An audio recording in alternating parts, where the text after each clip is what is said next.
Vamos elevar o nosso pensamento a Jesus neste momento, rogando a Ele o amparo, a sabedoria, para receber aqui este alimento espiritual através da lição, através dos ensinamentos de Jesus. Possamos receber em nossos corações o que necessitamos, o que viemos buscar na tarde de hoje. Os trabalhadores da seara de Jesus estejam aqui conosco, hoje e sempre. Boa tarde a todos. A lição de hoje é o capítulo 14, a parentela corporal e a parentela espiritual. O capítulo 14 é honrai a vosso pai e a vossa mãe. A continuação da lição da semana passada, né? Quem é minha mãe, quem são meus irmãos? E hoje nós falamos dessa parentela corporal e a parentela espiritual.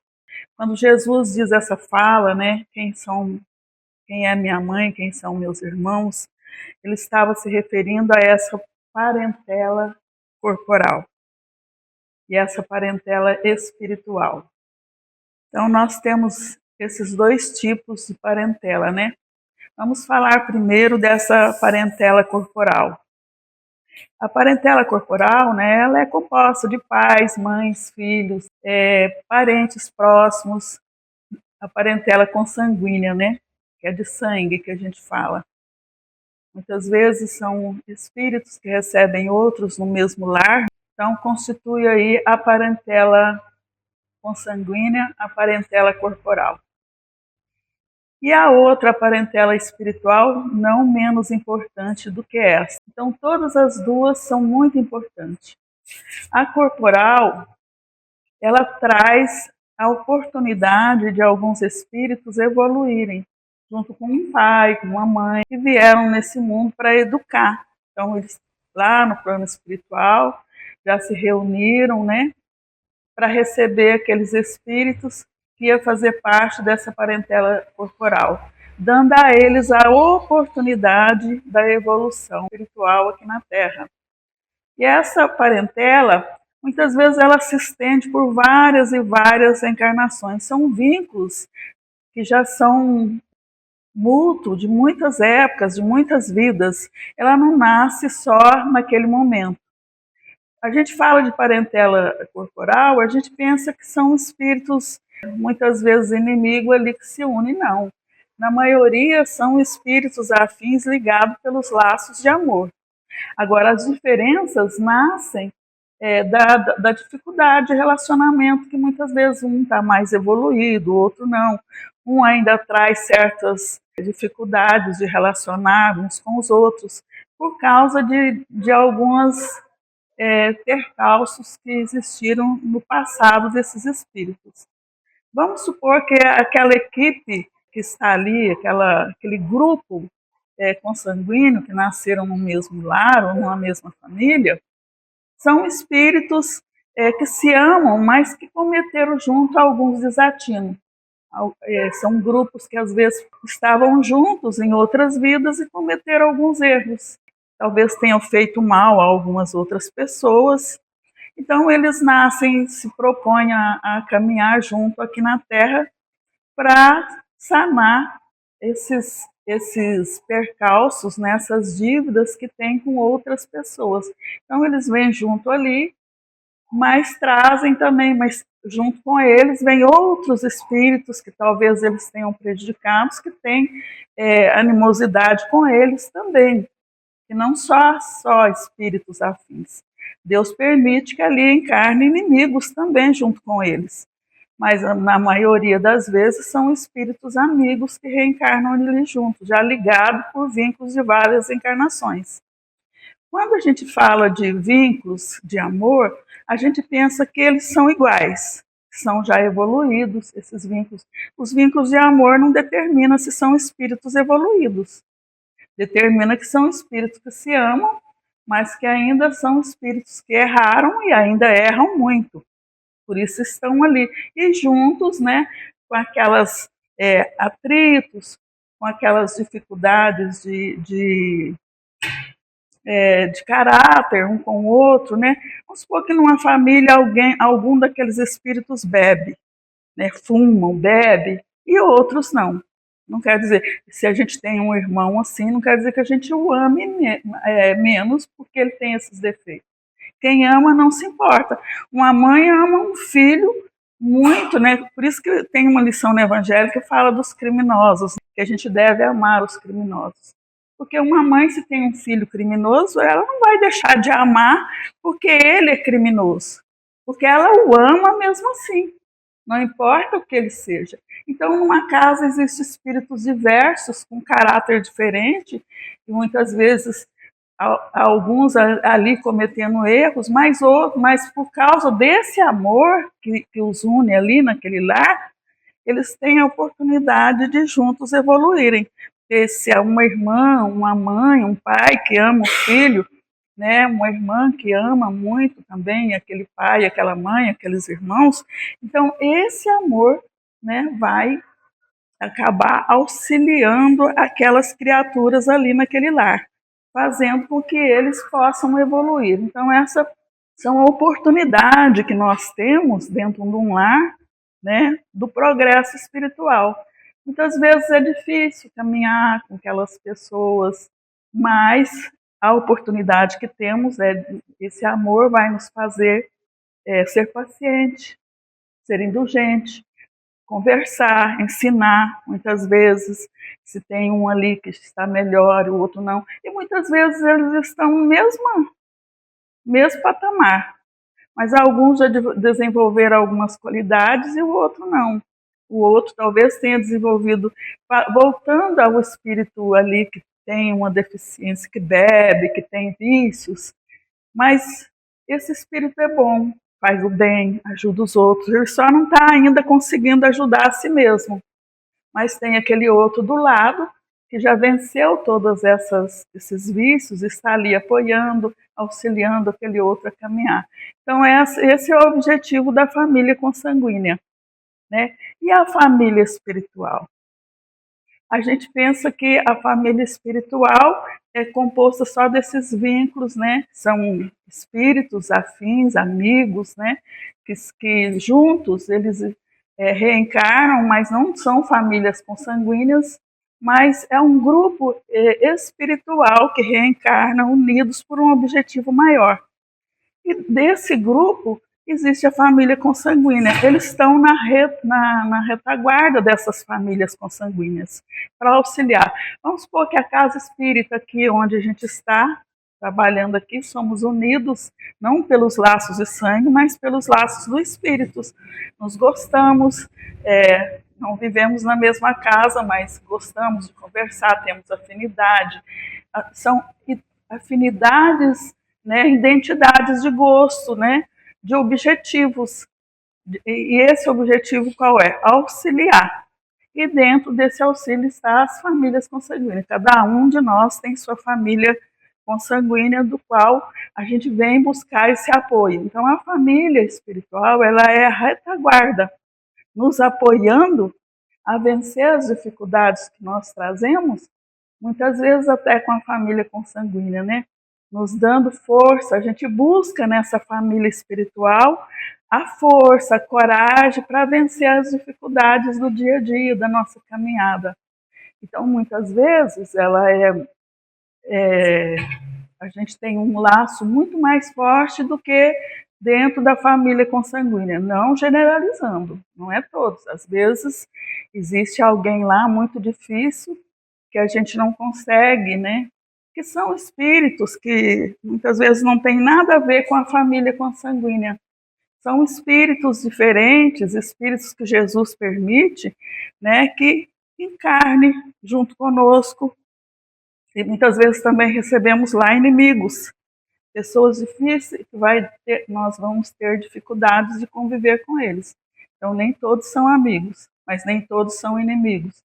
Então essa família espiritual é o apoio que a gente necessita. Então quando a gente reencarna, já é projeto a família espiritual. A gente vive aqui na Terra, já passamos por vários já caminhamos bastante e encontramos muitas pessoas do qual a gente tem afinidade ou teve afinidade. Muitos já partiram, muitos seguiram outros caminhos, a gente encontra por um tempo e eles seguem o caminho deles. Muitos a gente não se vê muito, mas a gente não esquece, né? É como se estivesse junto em pensamentos. E aí aqueles às vezes segue, vai cuidar de outros, vai seguir outros caminhos, e a gente encontra outros. Nessa vida a gente vai tendo esses encontros, né? Espirituais uns com os outros, e para auxiliar uns aos outros. Também essa família espiritual pode muitas vezes ficar no plano espiritual, não reencarnar. Eles ficam lá no plano espiritual, na retaguarda, para ajudar aqueles núcleos, né, de famílias que vêm. Toda família consanguínea existe seu núcleo espiritual que fica de apoio. Anjo da guarda, guia, a gente chama de guias espirituais, mentores, né? E espíritos de uma hierarquia mais evoluída apoiando aqueles.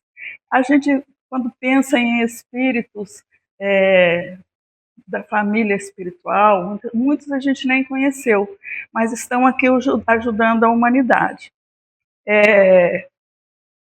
Bezerra de Menezes é exemplo, né, de um espírito que está nessa família espiritual, que ele ajudando a humanidade, né, que ele poderia ter alçado voos mais altos, mas preferiu ficar na Terra como espírito, ajudando na caminhada das pessoas aqui na Terra, de vários espíritos, né? E a gente mesmo, quando pede na casa espírita, a gente lembra de um espírito, a gente pede ajuda para eles, né? Para esses espíritos mais evoluídos. Necessariamente não são eles que vêm, mas às vezes alguém da equipe. Então são as equipes espirituais. Jesus tinha a sua equipe espiritual. Quando ele falou quem são meus irmãos, minha mãe, meus irmãos, ele estava se referindo à família espiritual, mas, conforme a Rosinha disse semana passada, esses irmãos poderiam ser primo, porque até hoje não se sabe se ele realmente teve irmãos, né? Mas aqui na passagem um pouco mais à frente, né,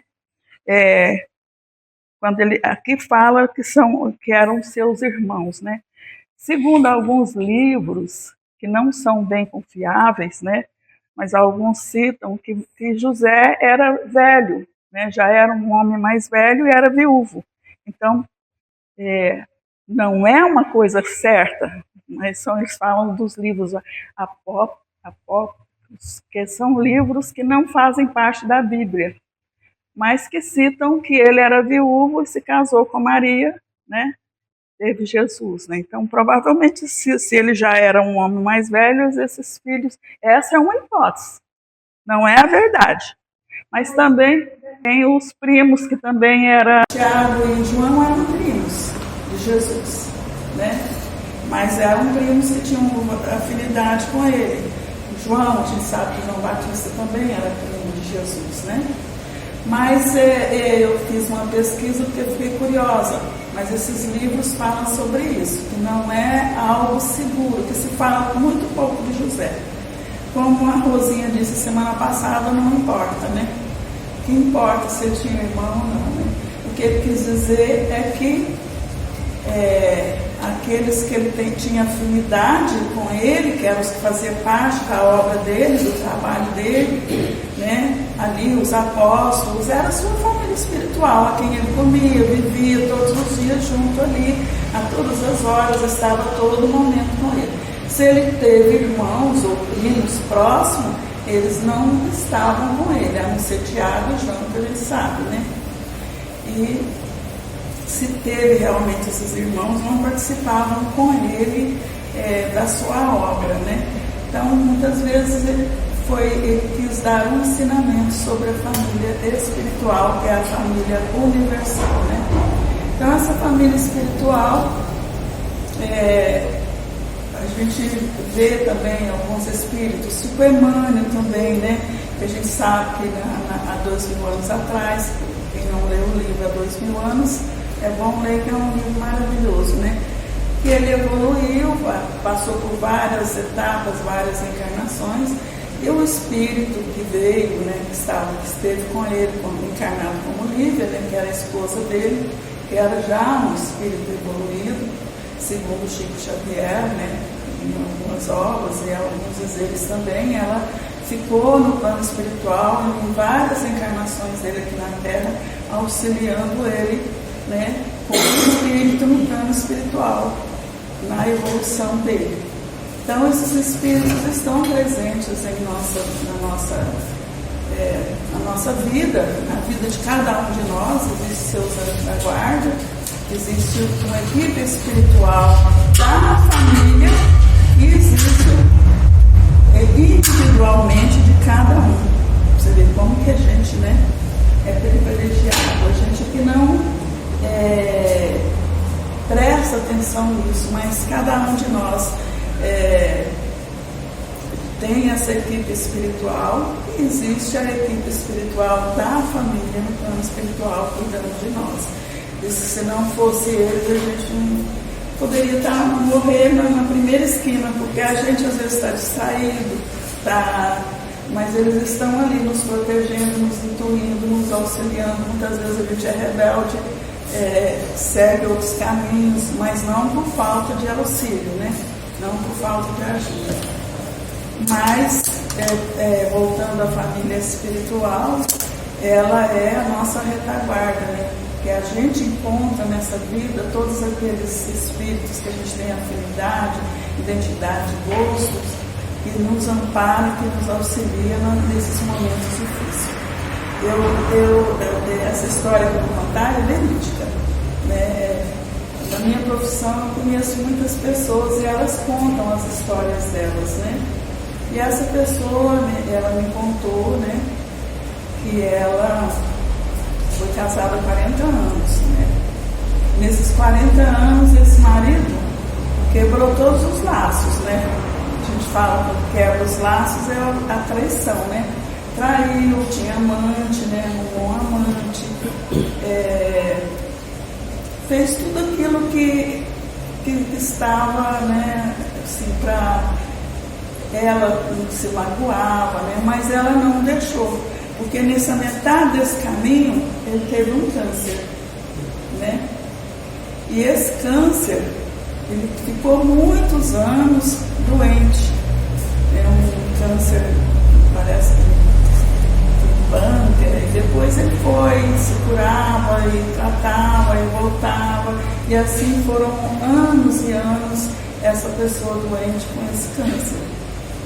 E ela ali, né, muitas pessoas disseram para ela, principalmente a filha, filhos, disse, a mãe, você vai cuidar do pai depois disso? Porque nesse tempo ele saiu de casa e foi viver com a amante. Olha a história. Nesse meio tempo, a amante também teve câncer. A amante teve câncer e o marido tinha saído de casa, estava vivendo com essa outra segunda mulher, né? E ela teve câncer, né? E ele também teve câncer. E ele teve que voltar para casa, porque ela estava doente, ela já tinha tido o primeiro casamento e os filhos cuidaram dela. E ele voltou para casa e é para a esposa cuidar. E as pessoas ali disseram para ela, né, que ela não devia cuidar dele, não, né, já que ele não foi bom para ela. Mas ela sentiu uma piedade muito grande. Então ela me disse assim, essa pessoa ela não é espírita, ela é católica. Mas eu achei tão interessante a fala dela, porque ela me disse assim, eu tinha uma piedade, uma dó tão grande, e um sentimento de que eu não devia abandoná-lo. Era algo assim, como se uma voz me dissesse, não abandone ele, né? Cuide dele. E assim ela cuidou, acho que dele uns 5 anos depois que ele ficou doente, né? E nesse meio tempo, a amante ficou muito doente, estava prestes a desencarnar. E ele não andava mais também, porque ele estava na cama, mas ele pediu para ela que ele queria ver ela, queria ver a amante. Ele estava muito doente, prestes a desencarnar. E ela foi lá e levou. E ela levou ele para ver. E chegou lá e ela sentiu muita pena, porque era uma caveira deitada numa cama, né? E ela disse que tinha sofrido muito, porque aquela pessoa, enquanto ela estava sã, desafiava ela, ligava para ela, xingava ela, né, falava para ela divorciar, né, e ela pensava nos filhos pequenos, né, porque se ela divorciasse, ela ia perder, né, a casa que ela morava com os filhos. Então ela aguentou firme, porque as crianças eram pequenas. Depois, quando ela viu aquela pessoa daquele jeito, doente, né, parecia ela me descreveu, parecia uma caveira, só o couro e o osso. Mas ela levou lá o marido para ver. E ele viu ela, voltou para casa chorando, e ela desencarnou no outro dia. E ele desencarnou um mês depois. Entendeu que história, né? E ela me contou isso, e eu falei para ela: você não teve mágoa? Ela falou: nem um pouco.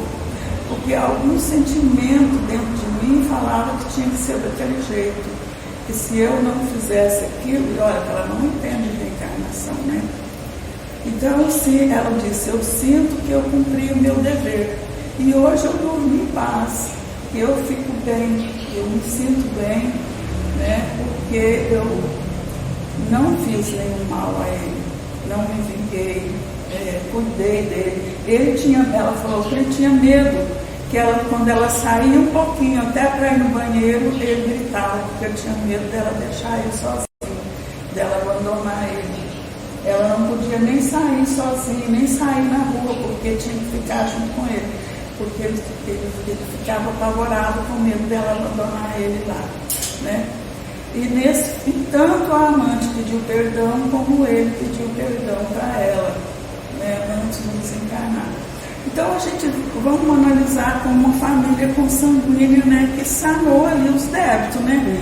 Tanto nenhum ficou devendo, ela não ficou devendo para ele, né? Ela perdoou ele, talvez ele tenha ficado devendo, mas como diz que quando a gente perdoa, o outro não nos deve nada, aí é ele com Deus depois, né? Mas provavelmente ela não é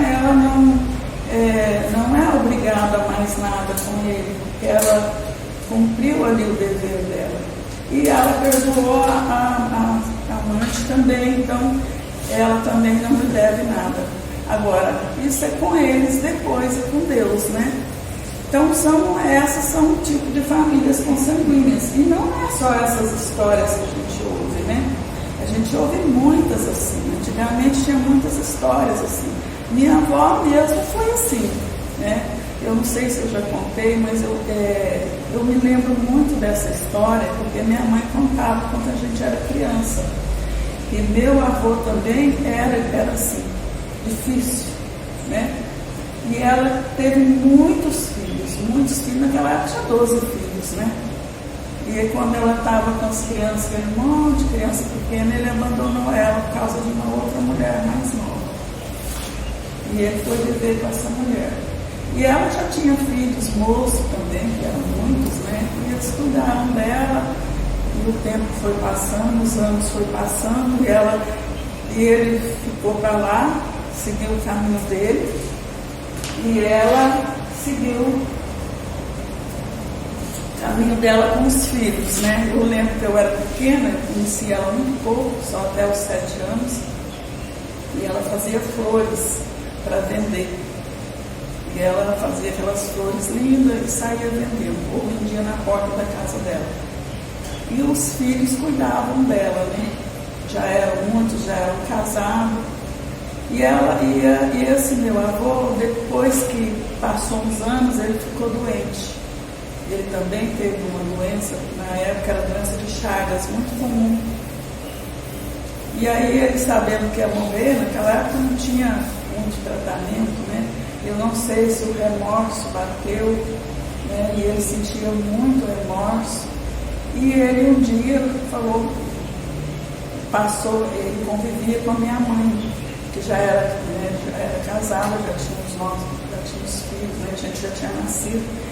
E ela era a única que morava perto dele, e ele ia vê-la. E ele falou para ela: quero ver sua avó, eu vou ver sua avó. Mas pai, o senhor nunca mais falou com ela, será que ela vai te receber? Não sei, mas eu vou. E ele foi.